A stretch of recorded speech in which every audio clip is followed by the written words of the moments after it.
घरे बसिकी आपण restaurant style रे खाइबा को चाहते कि तो निश्चित ट्राए करंतु ए रेसिपी टिको। तो मु आज बनई काबुली चणार पनीर आ काबुली चना मसाला। चलतु देखा आज recipe. Hello hi friends, Meenu kitchen channel को आपण मानक स्वागत। तो देखो मु काबुली चना को प्रथमे भिजे देती राति सारा।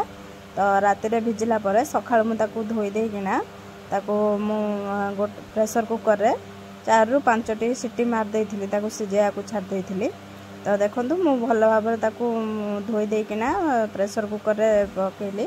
ताधीर मु गोटे आलू छड़ेकिना चोपा छड़ेकिना पकेची, गोटे चामच भला लूण पकेची। तो लूण देकिना प्रेशर कुकर रे ढांकुणी देकी 5 ରୁ 6टा सीटी देदेवे। तो से काबुली चना सिझला भितर मु या पर मसला प्रस्तुत करची।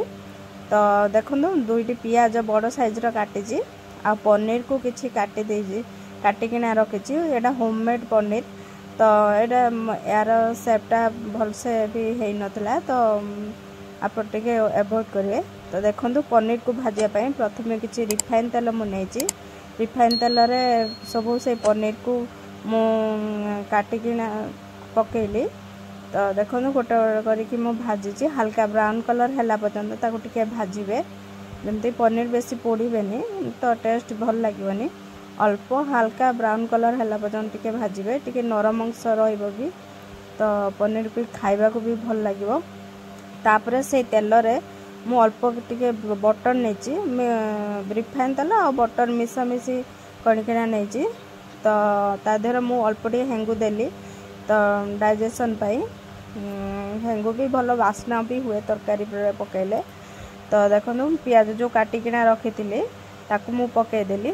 पियाज को प्रथमे भाजिबा यार गोटे मसला तैयारी करबा। तो पियाज को देखंतु मु टिके ब्राउन कलर हैला पर्यंत टिके भाजिबी। ताकू 2टी मु तेजपत्र पकेली ता देर। एपट देखो मु मसला प्रस्तुत करची। 1 इंच भाया अदा नहीं आ अल्प किछि रसुण नहीं। बेसी मसला मु नहीं 2 ରୁ 3 चामच भाया मु मसला नहीं। तो तापरे मसला ताको ग्राइंडर जार ग्राइंडिंग करदेली। तो देखो मु आगर गुंड मसला पकाउची। मु लूण किछि नेली स्वाद अनुसार आ लंका गुंड किछि नहीं, हाफ चामच भाया लंका गुंड नहीं। बेसी राग भी करी नहीं, अल्प राग मु करिची। तापरे मु हलदी गुंड किछि नहीं, माने कलर पाई हलदी मु 2 चामच पाखापाखि नहीं, छोट चामच रे 2 चामच नहीं। तापरे जो अदा रसुण पेस्ट करिकिना रखिथिली तो ता देहर मु पकईदेली। पकईकिना ताकू टिके भल भाव घोड़ेकिना ताकू कषिबा को छाड़ देबे। 1-2 मिनिट पई ताकू टिके कषिबे, जेमती मसलार स्मेलटा टिके पळेबो सेते पर्यंत कषिबे। तो कषिले मसला भी भल, तरकारी भी भल लगे, टेस्ट भी भल लगे। देखो एपटे मसला सब तेल बाहर को लगलानी। तो से टाइम रे मु 1 चामच भाया जीरा आउ धनियार गुंड करिकिना रखली। तो होममेड तो ताको 1 चामच भाया पकईदेली। तापरे मु 1 चामच भाया ता देहर मु करी पाउडर टिके किछि नेची। तो देखंतु मु तापरे टमाटो किछि ग्राइंडिंग करिकिना नेथिली। तो टमाटो को भी पकईदेली। 2टी छोट साइज रो टमाटो नेची मु काटिकिना ताको ग्राइंडिंग करदेली। करिकिना ता देहर मु पकईकिना ताको भल भाव रे टिके कषि देबी, जेमती मसलार सब तेल अंश टिके बाहरिबो सेते पर्यंत ताको टिके कषिबे। ए टाइम रे मु 1 चामच भाया मु चना मसला पकेची। चना मसला पकेले टिके चना तरकारी बनाऊँगी। तो से 1 चामच भाया चना मसला मु नहीं टिके तरकारीटा भी टेस्ट भी लगे। तापरे मु देखंतु से जो आलू सिझेकिना रखिथिली चना सांगरे, तो से आलू को मु टिके तार टिके तरकारी रो टिके बहलिया अंश पाई मु आलू को ताको चकुड़ीकिना पकेची। आपण चाहिले भी पकई पारंती भी न पकई पारंती। तो टिके पकेले भल लगे। तो एपटे देखंतु मोर चना सब सिझी जाइची। तो से सिझीला ताकू मु पानी बाहर करिकिना ता देहर मु मसला रे पकईकिना ताकू भल भाव रे टिके कषि देबी।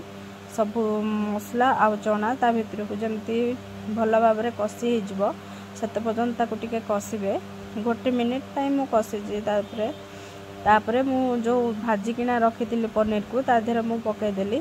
तो पकईदे तादेह पकईकिना ताकू भी भल भाव में चना और पनीर को मिसेकिना ताकू मसला कषिबे तो तरकारी भी भल टेस्ट आसीबो।